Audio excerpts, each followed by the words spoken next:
Hello out there, weirdos, and welcome to episode 12 of the Weird Wide Web podcast. I am your host, Lindsey B. Goddard, and today I am here with my guest, author Rebecca Cuthbert. You can find out more about her by visiting www.rebeccacuthbert.com, but I'll tell you a little bit. Rebecca is a dark fiction and poetry writer living in Western New York, and she has a couple of great books on the way coming up here soon. So let's get to know more about her. How are you doing today, Rebecca? Hello. Thank you so much for having me on. You have been busy all day, you said, because you got your shipment of books in for pre-orders. Is that right? Yes. So Self-Made Monsters actually releases Friday through Alien Buddha Press, and it is a hybrid collection of feminist horror fiction and poetry.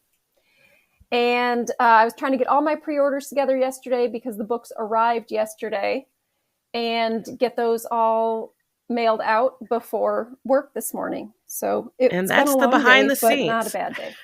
It's the behind the scenes of an author. I mean, yes. The work never ends, really. Yeah, it's lots of scrambling, and it's a lot of late nights and a lot of early mornings, and people don't see those.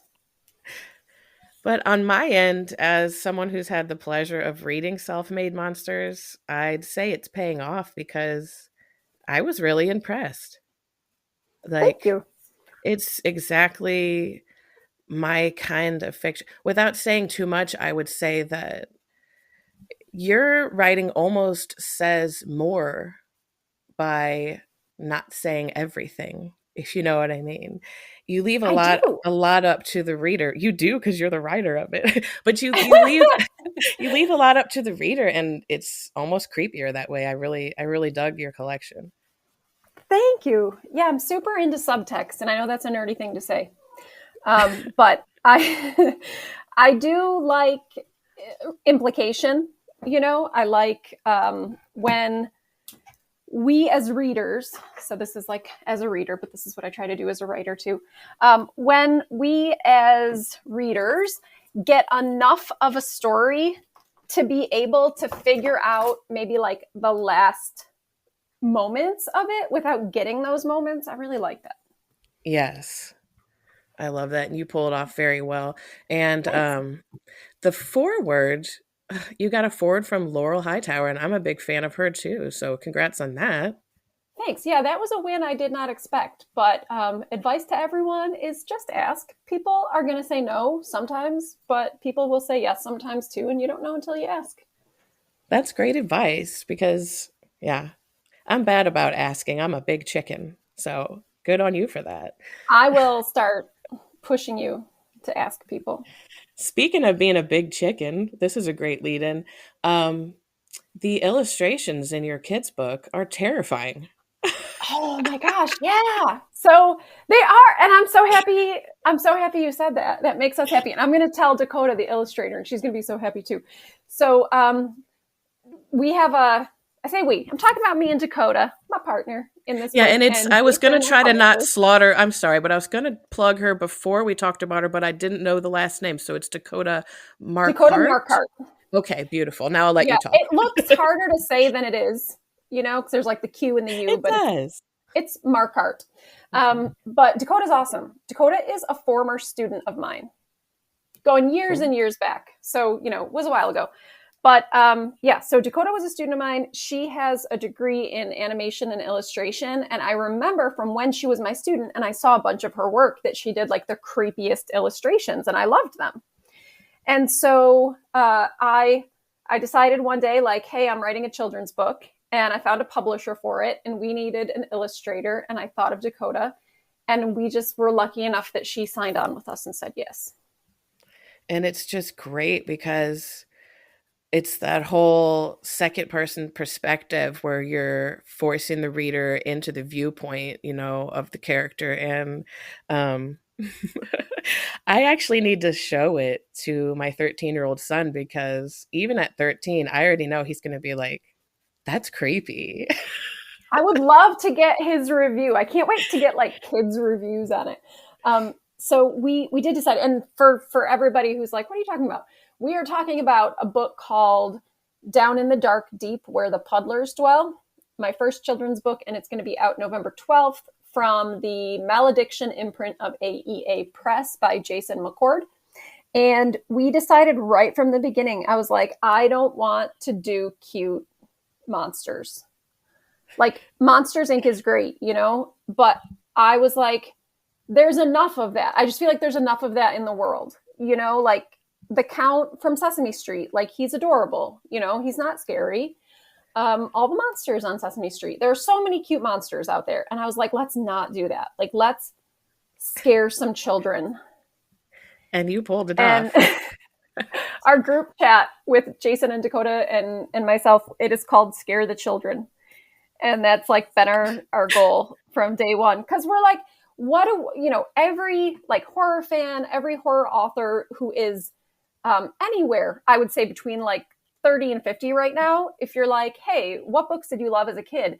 They're going to bring up scary stories to tell in the dark. Oh, yes. Like they're going to bring up the dark stuff. I might get this wrong, but I think Stephen Gamble was the artist, and Dakota is right up that alley because it harkened back to it for me. I was like, oh, this is scary stories to tell in the dark. So yeah.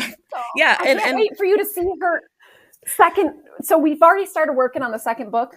It's about witches. I'll just say that right now. And it is amazing. Like I love the artwork on the Puddlers. Love it so much, but it's like a different style she's doing on the witch book. And I can't wait for people to see it. Neat. And I'm so glad you threw the title out because I hadn't even done that. But for everyone listening, yeah, that's Down in the Dark Deep Where the Puddlers Dwell. And since that's out in November, is there any way for people to keep up with, you know, how to get it when it comes out? Yes. So if people go to the AEA Press website and they go to the shop, they can, so it's called the store, and there is a pre-order link up. Awesome. Yeah, that makes life so easy because you don't have to remember when something comes out. You just get it. Yeah. I pre-order all the time. And it always feels like a present, even though you paid for it, because like you kind of forgot about it. Yeah, it's like a present from yourself. Exactly. Yeah, past self to present self. But I mean, there's not much time left to pre-order Self-Made Monsters, just a little bit, because that I'm so bad with dates. What was that date again that one's coming out? It's okay. So it releases on Friday, and the local book launch party is on Saturday. Seems like you've been going all around to, you know, maybe not book launch parties, but you have a vending table picture every other week. I feel like you're trying to get around. It feels like that. It's probably not like that, but it does feel like that. And it's this fall. This fall is going to be so chaotic, I'm sure is the right word, because I did have, this past weekend was the first ever Buffalo Indie Lit Expo in Buffalo, New York. And it's hosted by Band of Bards, which is a comic book publisher in Buffalo. And they are friends of mine, Tim and Chris. And so I definitely wanted to be part of their event. So that was Saturday, and that was great. And then this Friday, I have the Erie Horror Fest in Erie, Pennsylvania. And I'm doing a panel there on Friday. And then Saturday is the book launch. And then next Saturday is the Nightscape Horror Festival in Jamestown, New York. And I will be vending there. And then November 1st to 3rd is Horror Reader Weekend in sort of mid-New York in the mountains. And I'm going to go do that. And then I've got some stuff in later November and December. So I don't know. Yeah. And then right when I'm done with all of that, I've got a book coming out in January from Water Tower Hill Publishing. That's so exciting, and it makes me wish I was anywhere nearer to you. I'm very far. And not only do you have a variety of your own books at your tables, you've got little soaps that you make and things that you're, what do you do? Cross stitch, or what is that? I do, what the hell why is that? Why do I do that? So I'm a big gardener. So I have lots of herbs out in the garden. And so for the Buffalo Indie Lit Expo, I cut a bunch of herbs and I had herb bundles at my table, but I also make lavender and garden herb soaps, and I dyed them with blackberry juice, which was really fun. Mm. And I decided that a while ago, I make bad decisions for myself and then I have to like follow through with them. But I decided I wanted to do something like different for a little gift for pre-orders of Self-Made Monsters. And I promised the first 10 people who pre-ordered that I would give them something special. And I started to make these hideous little embroideries on like a 4-inch hoop or something. And I have no training and I have no real skills, and I'm just freehanding them. There's no pattern. And some of them are just so hideous and crooked and weird. None of them that I've sending seen. I'll have to look harder now, because none of them that I've seen struck me as hideous. They've all looked super cute. They're so anatomically like incorrect that But you know, there's an when owl you with like a wing sticking out of his back. Like that's not how owls are shaped. honestly though, when you look at the cross stitch patterns, it's almost got all the creative juices sucked out of it. Like, what am I looking at? It looks like math to me. Okay, so Yes, it does look like. I hate math. I think I like your free form style a little bit better, maybe. It's really fun and it's really relaxing. Like at night, I'm like, oh, I'm going to make like, I don't know. I just And you have know, like, I'm going to make a cat, and I make a cat. and with the crafting, I have put out public apologies and thank yous simultaneously before, like, to anyone who has supported me along the way. I know that maybe something you bought, it might have been uglier than you thought the longer you looked at it, or it might not have held up as long as we planned, but you grow, the longer you craft. Yeah. But I think those things have character though, Yes. Like if you wanted a perfect whatever, you can get that, like you can go to Walmart and you can buy a dumb little figurine for $3.99, or you can get something awesome and one of a kind. So I'm just going to tell everybody that I bought this really cute, I don't know, what do you call that? It was sort of a sculpture. I bought a little ghost frame, and he's so cute. I didn't know we were talking about me. I thought you were getting ready to tell me a story. No, I'm talking about somebody you. else. The cute thing I got. I thought you bought one of my ghosties. Yes, he's a polymer clay ghostie in an ornate Gothic frame, and he's just the cutest, and I'm so glad you bought him. He is so cute. It was a present for my husband, and he is displayed proudly in the living room. That's wonderful. And we need those stress relief crafting moments, don't we? And I'm going to use that to lead into you probably need stress relief crafting moments because you've got a lot on your hands probably with Undertaker Books. And I want to find out how you kind of got in with Undertaker Books and what all you've got going on there, and tell me more. Okay. So I'm going to keep a couple names private. But early this year, I was working with another small press, and I met D.L. Winchester and Cyan LeBlanc there. We all worked for this same publisher. And we worked closely together. The three of us got along really well, and we realized that we had similar goals, and if one of us asked the other to do something, we just did it. We worked well together. And so that press ended up folding in, I think, March, something like March. I could be a month off. Right. And DL and Cyan decided they were going to open their own small publishing house called Undertaker Books. And it's called Undertaker Books because DL used to be a mortician. Nice. He is a retired mortician. And so they needed an editor-in-chief, and they invited me over, and it was like I couldn't turn that down. So the three of us have been like a weird little family ever since late March, early April. Nice. Yeah, and I just see pretty much steady submission calls rolling out and books being put Mhm. out, and looks like you guys are on top of it over there. That's I'm really like, I don't want to lie. That is the guys. um, so Cyan like keeps us on track. Like he will just tell us, he'll be like, you need to do this. And I need, you need to do this. So I have this, so I can do this.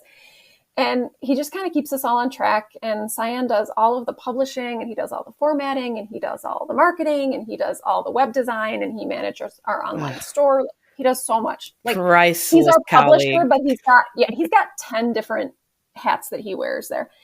And DL handles all of our contracts, all of our legal stuff. Oh, I'm sorry. Cyan also does all of our books. He handles all of our money. So that too.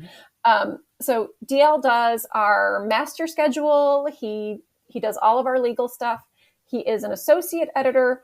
He is our main blogger, and he also runs all of those anthology calls. Okay. See, teamwork makes the dream work.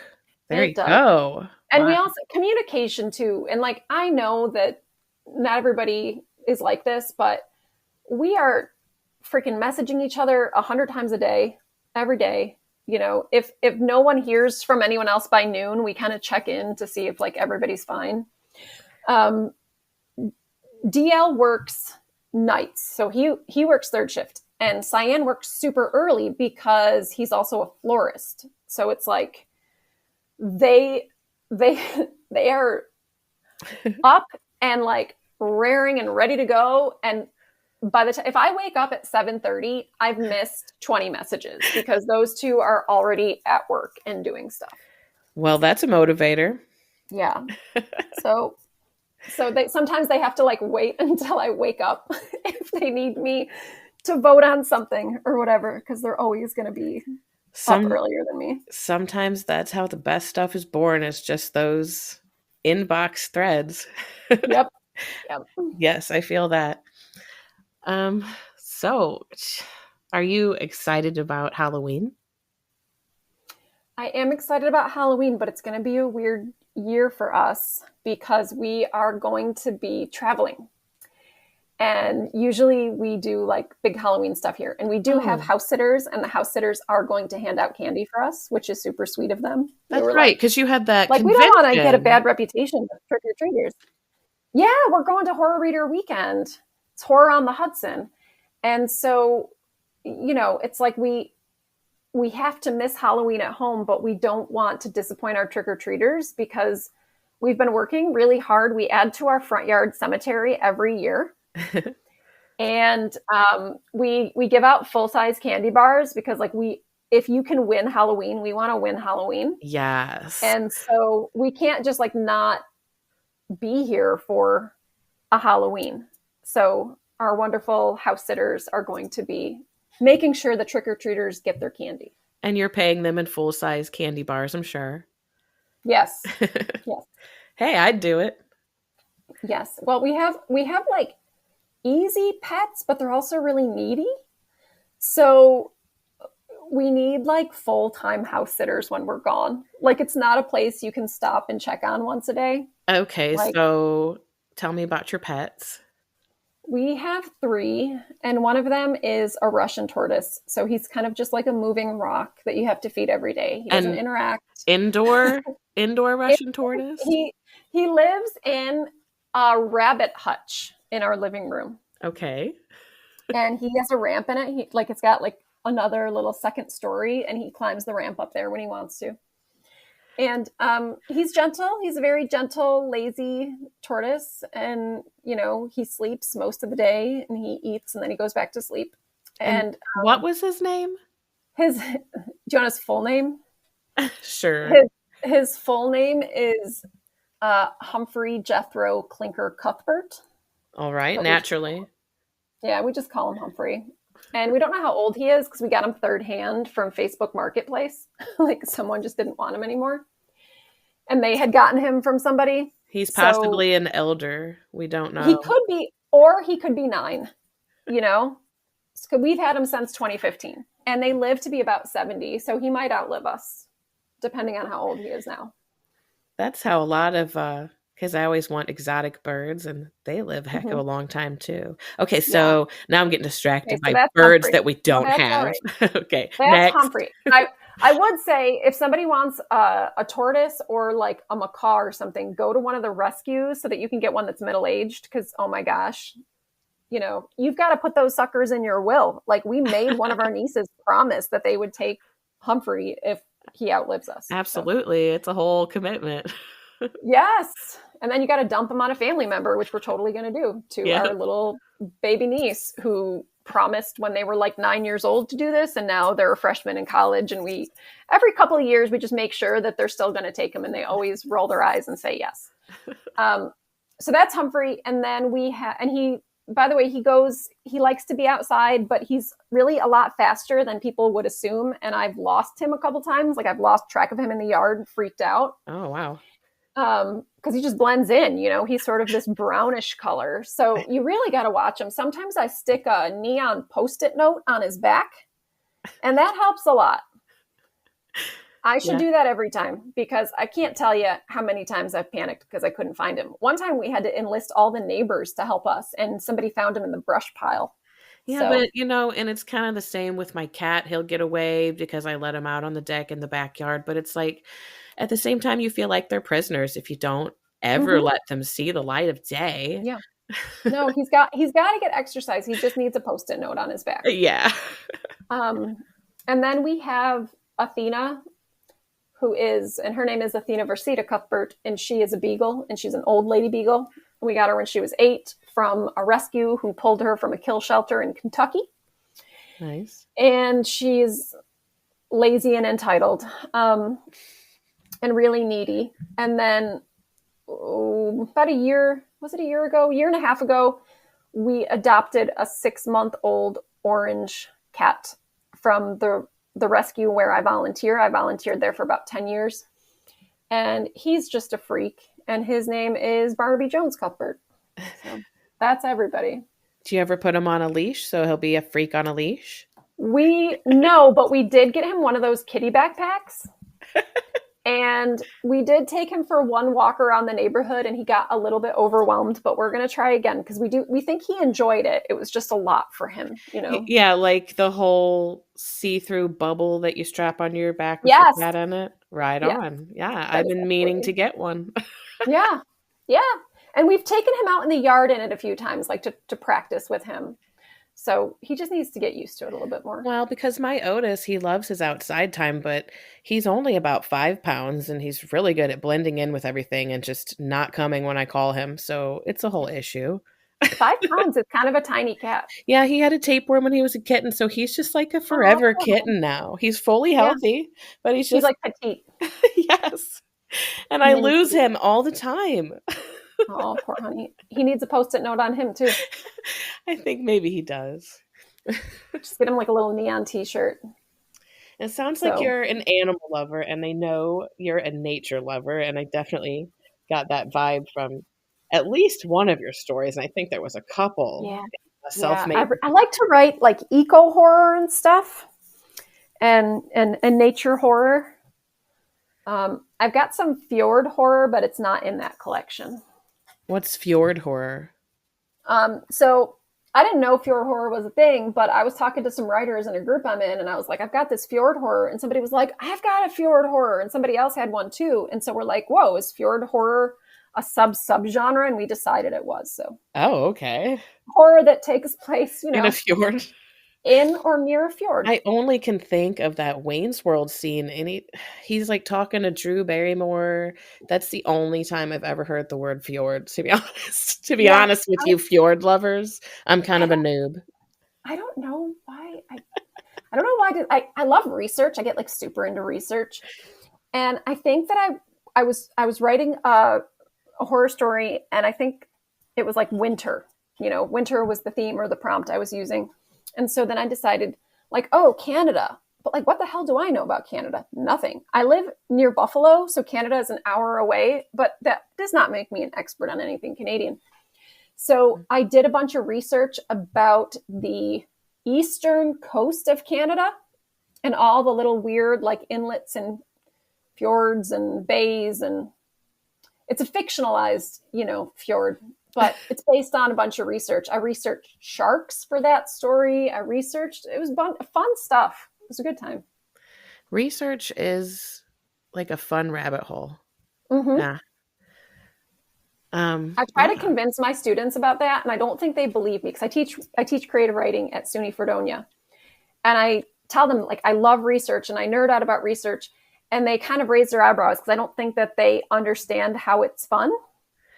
But when it's not homework, like, you're not citing sources and writing a research paper. It's like, when you can find ways to make your story authentic through research, it feels like hitting the jackpot. Yes. And, I've not been far from where I was born. So research is my best friend, because when it comes to other settings, I'm not going to see it and smell it and feel the climate for myself. But I can do my darndest to try through research, right? Yes. And I love, my favorite kind of research is actually just talking to people who know stuff. Like, it's so fun. And I've had excellent luck with just like putting out a weird question on Facebook, and somebody knows somebody. And I'm like, ask them if I can call them. And I just learn about so much cool stuff, because people have all of these diverse experiences, and most of them will talk to you about them. Isn't that crazy? And I had a conversation recently where I was almost in defense of Facebook, because it really is how you utilize a thing, because you can disregard what you don't want to take part in, and you can use it for yourself. I mean, you got to be a little greedier, people. And so yeah, you got to like pick and choose, and you got to know like when to scroll. Yep. And I love it, because I can put out a simple question like, hey, I'm going broke. Do any authors have any Halloween stories they want to donate for free? And guess what? I've got 2 stellar episodes coming up now. So yay for social media and for networking. And it depends. I'm sorry. I'm just like showing all my nerd qualities tonight, because like, I'm a bit of a Pollyanna sometimes, because it's like, things are how you see them, And so you can focus on all the trolls, and oh my God, there are so many, and you can like focus on people's like angry rantings and whatever, or like you can look at the cool stuff, and you can make friends, and you can put out calls for weird research. Hey, one time I was like, can I interview anybody work as a nurse in an ER in the late 80s? Like, that's such a weird question, but like, that's the kind of question you can ask on Facebook, and somebody will help you. And you found that person. Yeah. Like, you find these people, and it's like, it might be a friend of yours, but it might be a friend of a friend, and it might be the cousin of a friend, but you can make these connections. Again, this is another reason why you shouldn't be shy. Just, be weird and meet people, and they'll be happy to meet you too. And so, yeah, I think Facebook is so great. You can be like, does anybody have any dill? Is anybody around here have any dill? I'm making pickles, and I ran out of dill, and somebody will tag somebody, and then I've got dill. Facebook can be amazing, but like you said, you got to learn how to use it for yourself. And you are such a resourceful person. You make me laugh. I try, and I think it's because my dad is like one of those. He does have an engineering degree, but when I mean he's an engineer, I mean like he's kind of a MacGyver. Like, we didn't have a lot of money growing up, and so if something like broke around the house, like, he would just find a way to fix it. And sometimes fixing it meant like a popsicle stick and a paper clip or whatever, but he would do it. I remember breaking my arm when I was 5. And my dad's also an LPN and kind of a MacGyver. And like 2 seconds later, he's ripping a pillowcase into strips to make me a sling, to get me to the hospital. Like, that's my dad. So he's 83. He's still with us. I'm sure he's worked his way into some of your characters by now, because he sounds like a character. Oh my gosh. So I don't think I've ever said this publicly, but I'll say it here. So the collection coming out in January with Water Tower Hill Publishing is called 6 O'Clock House and Other Strange Tales. And there is a story in that. And in that story, there is a character named Butch. And Butch is so heavily based on my dad. So heavily based on my dad. Does Dad know that? No, he doesn't. And my dad's name is not Butch, but that is what we called his brother. I had an Uncle Butch growing up. Nice. So. Well, maybe you'll have to see if he catches on himself. We'll see. And we'll see, because like not everyone loves it when you do that, even if you kind of do that with love, you know? Mm-hmm. So we'll see. Yes, I know. And I could just see one of my daughters or something. I would work them into something and they'd be like, why did you do that? Mm-hmm. You never know. Yeah. And depending, I guess, on their personality and their age, because if they're young, like part of youth is self-consciousness, but you know, one day they might be like, oh my gosh, that's so awesome that my mom you put know me in what a story. though? I don't give them enough credit. They are adults now, because I've got one getting ready to turn 20. Oh my goodness. Wow. So, I keep thinking of them as teenagers in my head, and I need to stop doing that because they're adults. Oh, It's going to be hard. where did the time You'll be go? 80 and you'll still call them kids, Yeah, so they don't actually do that anymore. They're not actually like, whatever, mom. Those times have passed. So if you're listening, girls, you're beautiful adults now, and I'm so proud of you. And I didn't mean to make fun of your former snarky teenage selves. And your mom's going to put you in a story sometime now. Ha. They're probably already in one, but I've written so many. I can't keep up anymore. Can't recall all of them. You're kind of that way. And, you've got a mixture of flash and then, some regular size short stories in your collection. Yeah. It's kind of cool, I thought. I don't want to say that like my writing life is an accident, because it's very much not an accident. Like I work super hard. However, like the things that are out in the world are sort of not orchestrated or not planned in the way that some people plan things. Like I think that a lot of us feel that way as well, though. It's just that not everyone shows it. Yeah. It is just a chaos. It's an organized chaos. Yep. You see an opportunity, you know what I mean? And you grab it. And maybe it wasn't a plan yesterday, but the Puddler's book came about because of insomnia. I thought of it one night at like 3 a.m. I wrote more lines in the morning, realized I had a children's book. Shout out for Facebook. I put something on Facebook, like half jokingly, like, hey, I'm writing a children's book. I'm writing a creepy children's book. If any publishers want it, wink, wink. It was just silly. And I had a publisher message me like about 5 minutes later. See? And that's why I'm a children's author now. That's never something that I thought I would be. And you're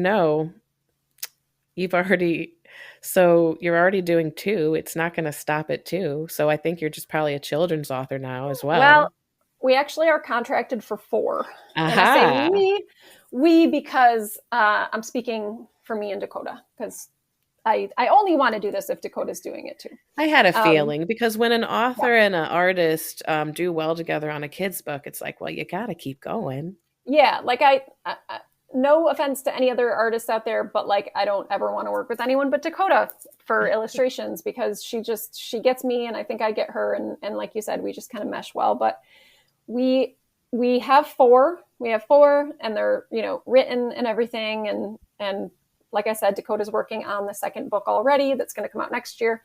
But I have ideas for 2 more and they're not written yet. So we're going to see how Puddlers does. And if Puddlers does well, I'm going to nag Jason to add 2 books to our contract and see what he says. Nice. So Jason, if you're listening to this, that's what my plan is. She's always plotting. I am always plotting. I am. Because, I'm a schemer. I think sometimes it just gets to be go time in life. And it's like, it's now or never. Let's do this. Let's do it. Yeah. And I feel like that's your momentum right now. Like you're really putting a lot out there and you've got it all planned out. It excites me to watch. Thanks. It is exciting. It's terrifying, but it's exciting. I got a verbal yes on a novel, on my first novel, which will be a 2026 release, but it's the first of a planned trilogy. So there's like this terrifying feeling that's like, okay, you have to write 2 more books, you know? So is the first one completely done? The first one is almost completely done. I Because have the ending all like in my head, but I've got to write out the ending. I've always kind of wondered, because I've never queried something that wasn't complete yet. So you kind of had a good portion of it written, I guess, and you Mm-hmm. pitched it to them, and they said, "All right, write us the rest." Yep. That's cool. Wait. Thanks. Yeah, but it's like it's such a funny thing because there are so many like moments where you go from absolute celebration to like gut wrenching dread. You know, it's like a roller coaster. It's like, oh my gosh, they said yes, and then it's like, oh my gosh, You're locked into the roller coaster I now. I have to like I have to, and I've been working on this novel for like 2 years, not consistently, you know, not steadily because I got other things going on, but like it hasn't been a quick project. You know, I'm not. My friend Elizabeth Broadbent, she is an Undertaker books author, and she's got books coming out from other presses too. But she is so fast. She writes these amazing novels, these amazing like 100,000 word novels, you know, and she can do like 2-3 of those a year or more because she's got like novellas in there too. And I'm just like plodding away at my novel, you know. I have been doing a lot of contemplating on this same thing, and I wonder if maybe the concept of a novel is just more intimidating to me because I saw a sub call that interested me the other day, and within 3 days, I punched out 6,000 words and sent it in. Now, if I did that on a novel continuously, it'd be done. So maybe I feel like some people suffer from having too many ideas at once. Do you ever feel that way? Yes, because it keeps you from focusing. But I do recommend to people, like, I never thought that I could write a novel, but I've written some really long short stories, like 8,000 word, you know, kind of short stories. Mm-hmm. And then I tried writing a novella, and I ended up kind of quitting. I'll come back to it someday. Right. But it wasn't working, so I quit. And then I had another idea for another novella, and I wrote that one. And that one I really loved. And so then I was like, well, if I can write, you know, 38,000 words, I can write 70. You know, it's like if you can do so much, then you can do a little bit more. And I think that you can kind of work your way up. And it's like writing really long, short stories trains you to write a novella, and then writing a novella trains you to write a novel. And that is true because although it's been painstakingly slow on my part, it is getting longer over the years at its own special rate. So what was the name of your novella you were talking about? It is called Forgive Us Our Trespasses. And it was supposed to come out through a press that folded. Oh, bummer. And it was supposed to come out in 2025. It's supposed to come out. And it's okay because the press folded and it's fine. And my partners at Undertaker were like, we would be glad to put that out. It's cool. So I would have started over. I just was lucky enough that I didn't have to. But so we were going to schedule it. We had it on the schedule for March of 26, okay, at Undertaker. But my novel is coming out in May of 26. And all of these releases right now that I'm trying to juggle, I never want to do this again. It's too close, you know? I lose track. I'm like, what? Like, I can't remember what stories and what collection. I can't remember who's blurbing which. And, you know, it's ridiculous. Can you imagine to a normal person even hearing you plan into 2026 as if it's normal, which it completely is for us great as authors? Yes. There's something wrong with us. But yeah, so you've got stuff planned all the way to 2026 where you're wondering how to juggle those even. Yes. And so I asked the guys, I was like, can we just take it off the schedule? You know, I was like, we'll find a place to put it later, you know, when things are a little bit quieter. But Oh, wow. it's about a woman who buys an old church. She's on the run from something or someone, and she buys a haunted church, and things happen from there. And you're trying to postpone your own novella coming out even further. Yes. Well, if I may vote against that, because I kind of want to read it. I love Thank novellas. you. Well, novellas are the perfect length for me because I am torn between the short story and the novel. So there you go. It's perfect. Well, I think what I heard was you were just volunteering to blurb it when it comes out, so I will send it to you. All right. I signed that contract, I guess. But 2025 is short story collection in January, and it's like literary speculative. There's still plenty of ghosts because I'm never not going to write about ghosts. And then we've got the second children's book somewhere in there, you know, in 2025. And then in November of 2025, I have a ghost story collection coming out through Undertaker. So 25 is full. And I'm going to have to I'm going to have to lie in the bed I made for 2025. But, you know, for 2026, I'm like, all right, I got to plan a little better here. Is there like a newsletter or anything? Yeah, so RebeccaCuthbert.com.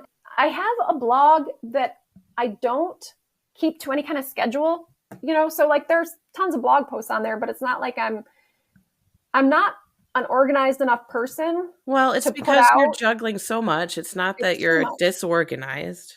Well, I am disorganized too. But I, you know, I do, it's always, I'm not going to say current. Okay. That's a lie, but you know, I still post to it. So there's the blog, and then I know I need to set up a newsletter, and it's like on my to-do list, but I haven't done it yet. But it sounds like social media is a great way to stay up with you too. I think, I mean, you're on Twitter. Are we calling it Twitter or X? I still call it Twitter. Yeah. I can't call it anything but Twitter. Me too. So, I'm on Twitter, but like not a ton. I'm on Facebook most of all, which I think shows like my age maybe, but that's okay. Well, and you know, it's a different kind of interaction. I feel like it is more personal on some level. So yeah, it's like my friends are on Facebook. You know, like my local people are on Facebook and my faraway people are on Facebook. So, and it sounds like you really try to stay in touch locally because in our little pre-chat before I hit record, you were saying you just dropped some books off locally today or something. Yeah, so I had a couple of like local friends pre-order, and so I did some drop-offs on the way to work today. That's awesome. Yeah, my friends are good. They're good people and they're very supportive. And well, I feel like I'm trying to think if we covered everything, and I'm going to direct people again to RebeccaCuthbert.com. Is there any other websites or anywhere you'd like people to go?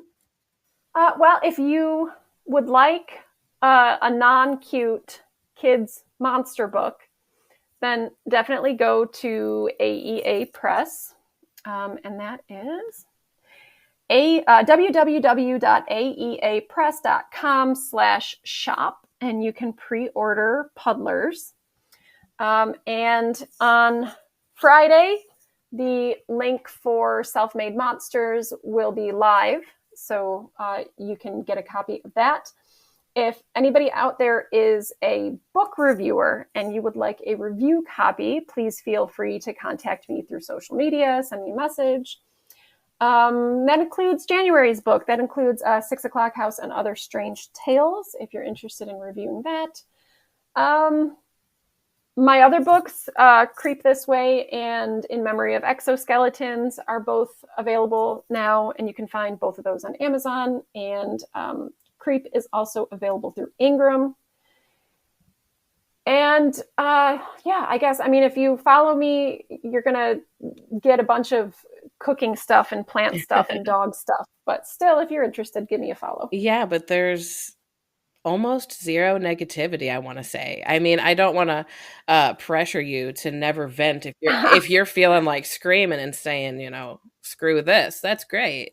But I don't really pick that up a lot from you, so you're kind of fun. Thanks. Yeah. Thanks. Yeah. All right, guys. So this has been Rebecca Cuthbert. This has been episode 12 of the Weird Wide Web podcast. I hope you come back next time to join us on episode 13. And for now, I'm going to say goodbye. Do you want to say bye, Rebecca? Bye, everyone. Thank you for listening. All right. See you next time.